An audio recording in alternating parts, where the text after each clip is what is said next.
Hi, Greg. Welcome to Tallinn. Now you've been in Kaunas and Vilnius and had a fantastic screening on Friday in Riga. How are you feeling after? I'm feeling really good. I love traveling. I love coming to new countries and meeting people like you, hanging out, getting to, I think that's how you really grow as an artist. If you stay in your hole and your comfort zone, you don't learn new things, you don't find out what other audiences like, what they appreciate. So it's been amazing going to Lithuania, Riga for the first time, and just seeing what those audiences respond to and what in each film they really enjoy and what brings them back. So I've been to Tallinn one other time showing Best Friends in 2019. I had a friend who lived here who told me Tallinn is like a fairy tale town. If you ever get a chance to go see it. So I'm here, it's a little bit nicer weather than it was last time, and we're gonna do Kino Soprus tonight. Mm-hmm. And each day is a new day, and getting a chance to meet a crowd and interact is very fun. Great, great. I have some questions sent in from the hottest, truest fans, both of The Room, and now you have new fans also for the new movie, Miracle Valley. So let me guess, the first one is, do girls like to cheat like guys do? I think the second one would be about sex life, and here's the third one, which is actually a really professional question. Since as you are a director and you also are an actor, are you still able, when you would be behind the camera, would you still be able just concentrating only on acting, or can you still enjoy acting despite the fact that you have been now so much behind the on the other side? So I feel like when you're acting, you get so much into your head that you're so worried about, am I doing the lines right? Is my performance great? How am I coming across? For me, when I started directing, I started not caring as much about acting. Therefore, I ended up enjoying it more because there wasn't so much pressure on me telling the story in my role, as opposed to I was just a part of the story carrying it along. So that actually helped me enjoy acting more by directing. Fantastic. The next question is actually really as an appendix or a continuation of the previous one. Which part of the process you like the best for filmmaking? You know, starting from prepping and then shooting, then the editing. What that gives you like this electricity feeling? I enjoy the process of creating. I think writing the story, envisioning it is the most fun. You can do it anywhere. You can do it on a plane, you can do it in a coffee shop, you can do it at 4 o'clock in the morning in your bed as you're sleeping. It's the story is coming to you. That to me is the most enjoyable process, because once you start filming and bringing all that technical, work into it, it definitely becomes more challenging. But when you're writing the story, the world is completely open, and it's just so much fun to be in that zone where you're creating a world that you can bring to life. If you had a chance to go back in time in your career, what would you do different? Wink, wink. There's not really much you can do different, because you got to look at where you're at now and how you feel about yourself and your work and what you want to create going forward. We all have goals and dreams and ideas of projects we want to make, and we can't make those until we start our path, and I think a lot of times people are scared to take a leap, to take a chance, because it's not what they want right away. I think a lot of times people think they should be given the projects they want and the work they want right away without having to do anything for it. So we all have to take steps, make mistakes, quote unquote, make mistakes.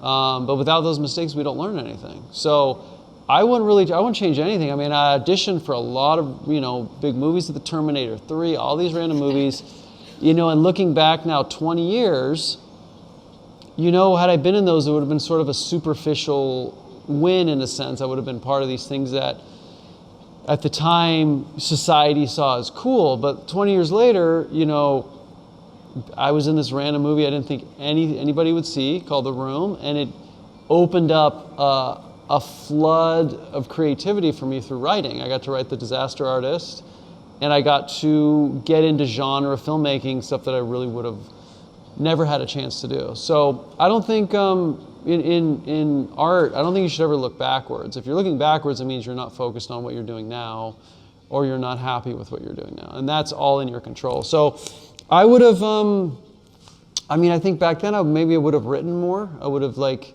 believed in myself a little bit more, taken some classes in writing, or just strengthen your craft as you go along. Because if you're not making projects you want to make, then maybe just start writing more, because the more you write, the better you get. So I would have maybe taken control of what I was doing earlier.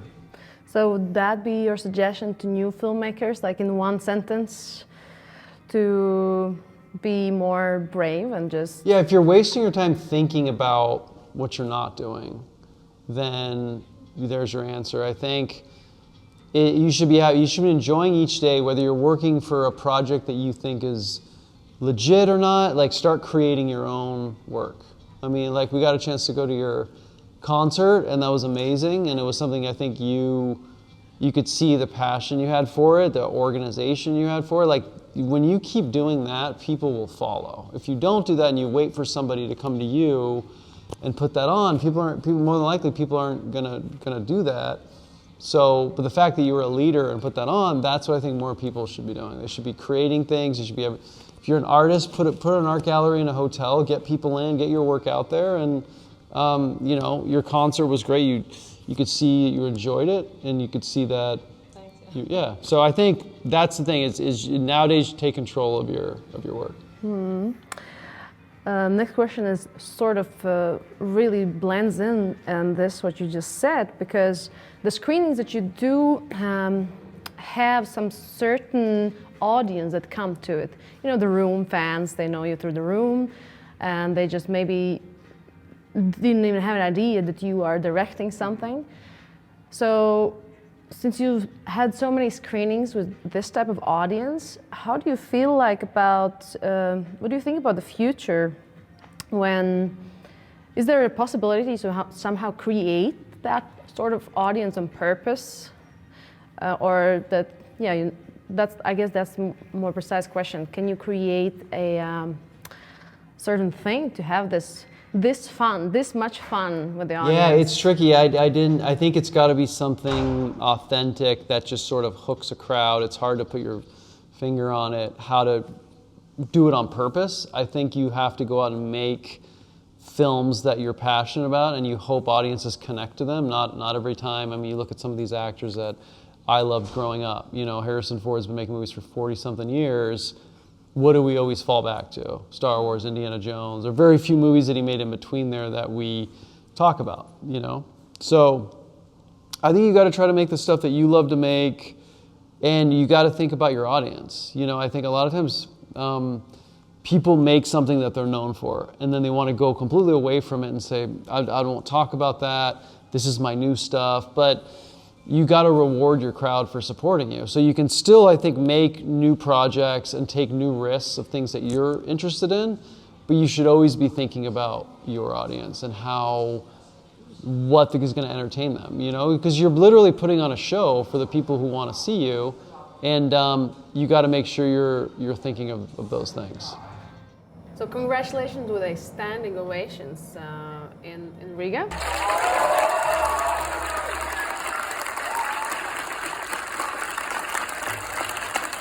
I experienced that first time, and how did it make you feel? Like, because you talk about appreciating the audience, and I think that's the best example of when you appreciate the audience really appreciates you taking time, coming over there, being just really yourself, sharing your truth, and you really give the impression of very like honest person.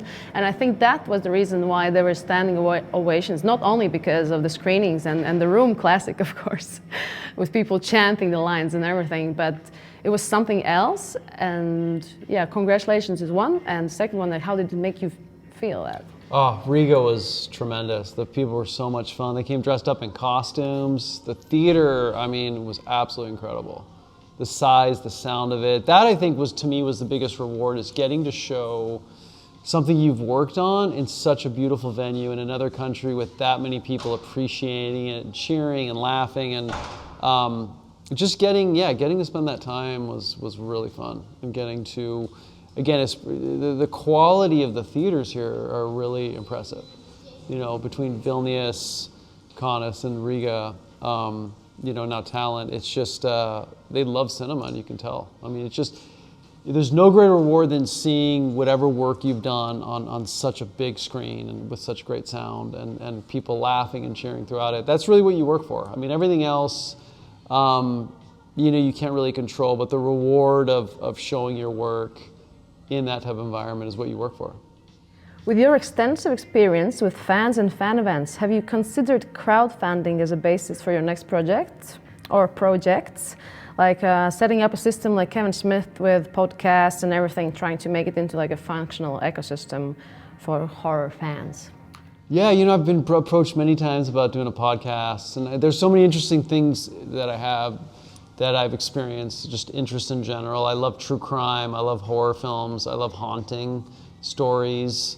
So there's been a lot of things, thought put into that. So hopefully I'll be able to take that. People are like, are you filming, you're filming a documentary, all these travels and all these places you're going to, and I just try to take it all in and meet cool people. But I think the next thing I'm working on, like I told you, is a UFO abduction movie. So I'll see as that goes, what I can do next and try to incorporate that. When do you expect the UFO movie to be? Hopefully later, hopefully I don't get abducted, but later next year. All right, maybe we all are abducted already. All right, and the final question from a true fan. How many times actually you've seen The Room from the beginning until the end?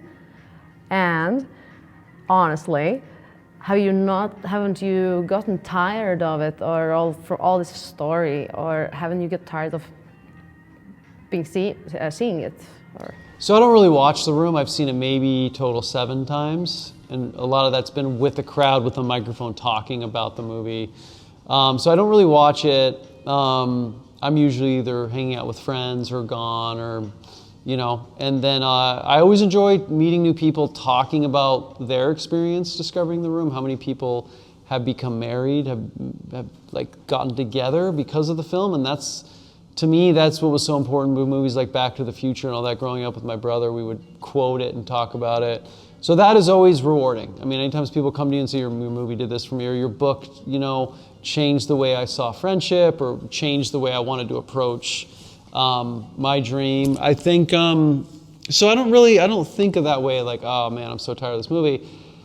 If I watched it more often, probably, but my mind's always elsewhere. I'm always doing other things, writing, meeting people, traveling. So I'm always thinking ahead and moving forward. So one more question. This is from me this time, because it has to be one stupid question, of course. And this is a very, very, very evil question because it's very unfair.